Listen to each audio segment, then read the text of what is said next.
आकाश पतले से रास्ते पे अकेला चले जा रहा था। रास्ते के दोनों तरफ पेड़ थे। शाम ढल चुकी है। वैसे तो आकाश को यहाँ शाम के 4 बजे तक पहुंच जाना चाहिए था, पर ट्रेन लेट होने की वजह से उसे देर हो गई। स्टेशन पे उतर के पोस्ट ऑफिस तक जाने के लिए रास्ता पूछा उसने, और उसे कोई भी सवारी नहीं मिली वहां पे। शायद आज का दिन ही खराब था। अंत में चाय की टपरी वाले से रास्ता पूछने पे उसने बताया कि पोस्ट ऑफिस ज्यादा दूर नहीं है, सीधा रास्ता है, उसी पे चले जाए तो पोस्ट ऑफिस मिल जाएगा। पर उसने ये क्यों कहा कि अगर रास्ते में कोई रोता हुआ या हंसता हुआ सुनाई दे तो उधर ध्यान मत देना, चुपचाप सीधे चलते जाना। आकाश को यह सोच के थोड़ा सा अजीब लगा। यही सब ख्याल आकाश के मन में आ रहे थे, पर फिर भी वो एक टॉर्च जला के उसी सुनसान रास्ते पे आगे चलते जा रहा था। धीरे धीरे वो स्टेशन और आबादी से दूर आ चुका था। अब सब तरफ बस पेड़ थे। बीच बीच में अपने घर को लौटते पंछियों की आवाजें आ रही थी। टॉर्च में भी कुछ खराबी आ गई थी शायद, ये भी बीच बीच में बंद हो जा रही थी। जैसे तैसे आकाश पोस्ट ऑफिस पहुंच गया। जंगल के बीच में एक छोटा सा पोस्ट ऑफिस है। एक छोटी लाइट बाहर जल रही है। अंदर भी वैसा ही एक छोटा सा बल्ब जल रहा है। देख के ऐसा लग रहा है जैसे यहाँ ज्यादा काम नहीं होता, पर आकाश को इसी जगह की पोस्टिंग मिली है। उसने ये अंदाजा लगा लिया था कि ये जगह काफी दूर होगी वीराने में। आकाश अंदर गया तो उसने देखा एक पुराना कमरा है, कुछ चिट्ठियां हैं और कुछ रैक्स हैं। एक खिड़की थी जिसके पीछे जंगल था, और शायद वहां एक कुआं भी था। वहां एक टेबल था। टेबल के पीछे लगभग एक 60-65 साल का एक आदमी बैठा हुआ था। शायद ये वहां का अभी का पोस्ट मास्टर था, जिसके बदले आकाश की पोस्टिंग हुई थी यहाँ पे।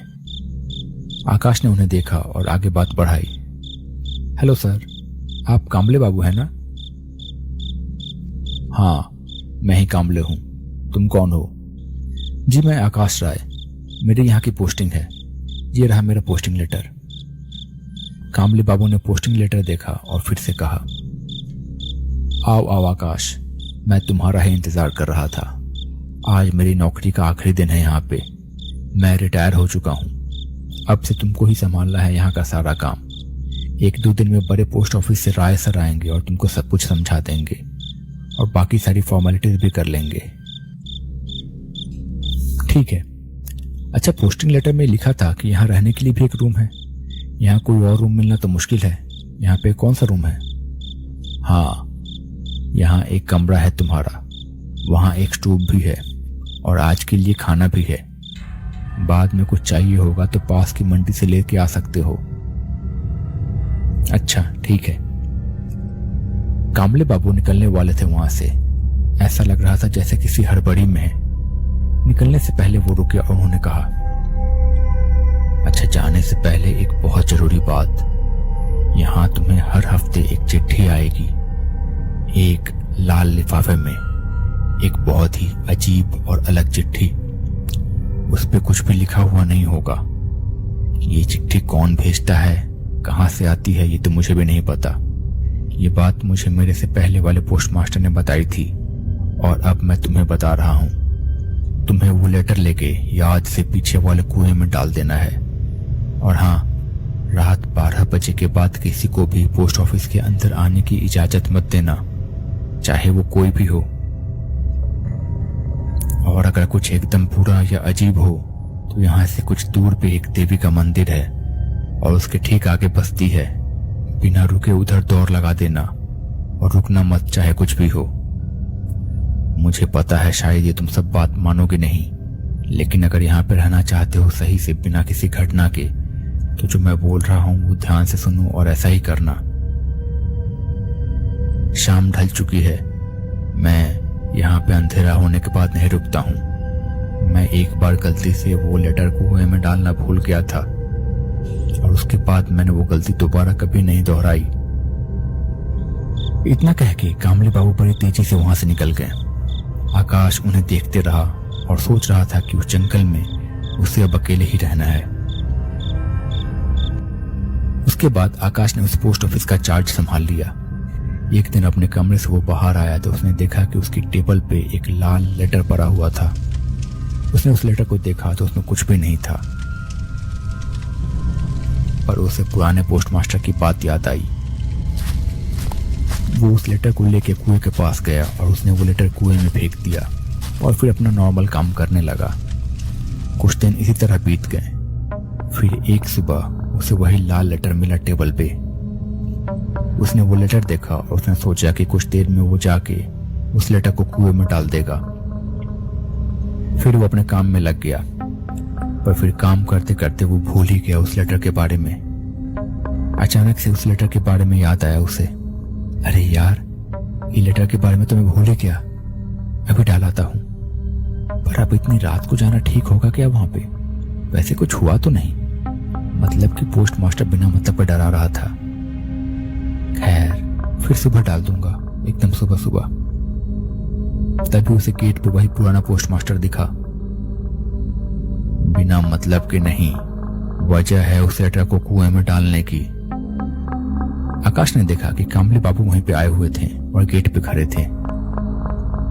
अरे कामले बाबू, आइए, आप यहाँ, और वो भी इस समय? अरे हाँ, मेरी पेंशन के कुछ पेपर यहीं रह गए हैं, मुझे वो चाहिए। वो लेके मुझे कल मुंबई निकलना है। सुबह सुबह की ट्रेन है, तो मैंने सोचा कि क्यों ना आके खुद ही ले जाऊं। पर तुमने आज लेटर नहीं रखा क्या है वहां पे? तुम्हें वो लेटर रख देना चाहिए था। खैर, मैं अपने पेपर ले लूं? हाँ, ले लीजिए ना, इसमें क्या पूछना।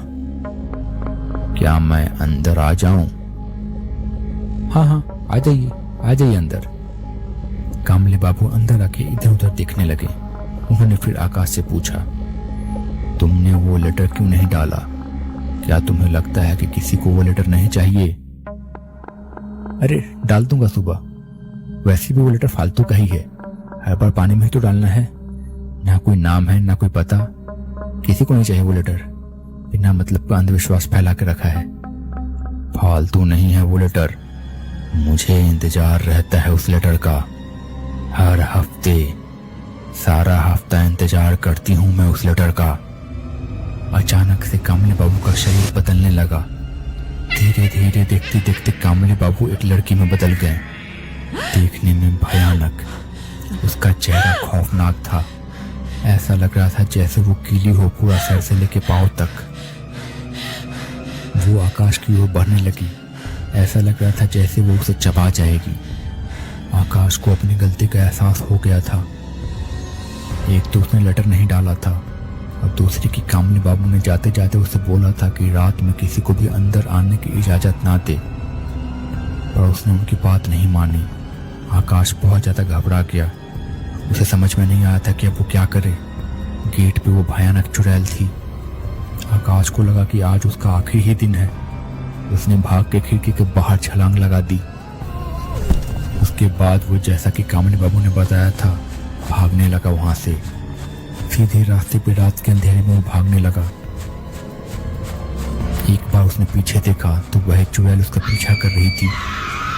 भागते भागते उसे सामने एक मंदिर दिखा। वो मंदिर देवी का था। वहां पहुंच के आकाश बहुत थक गया था भाग भाग के। अंत में वो देवी के मंदिर के चौखट पे सर रख के बेहोश हो गया। उसने सब कुछ अब देवी माँ पे छोड़ दिया था। सुबह उसकी आंख खुली। वहां मंदिर का एक पुजारी था। आकाश ने उन्हें सब बात बताई। पुजारी ने उसे प्रसाद दिया और कहा कि देवी माँ ने तुम्हारी जान बचा ली है। आकाश ने उन्हें उस लेटर के बारे में बताया और पूछा, बेटा, वो लिफाफा क्यों रखना होता है ये तो अब तुम जान गए, पर वो औरत कौन है और कैसी है और उसकी ये हालत कैसी हुई और क्यों आज भी उसे वो चिट्ठी चाहिए ये तो मुझे भी नहीं पता। पर तुम पहले पोस्टमास्टर नहीं हो जिसे वो दिखी है। ये सिलसिला कम से कम 60 साल से चले आ रहा है। तुम बस शुक्र मनाओ कि तुम समय पे देवी के मंदिर पहुंच गए, वरना पहले के 3 पोस्टमास्टर अपनी जान भी नहीं बचा पाए।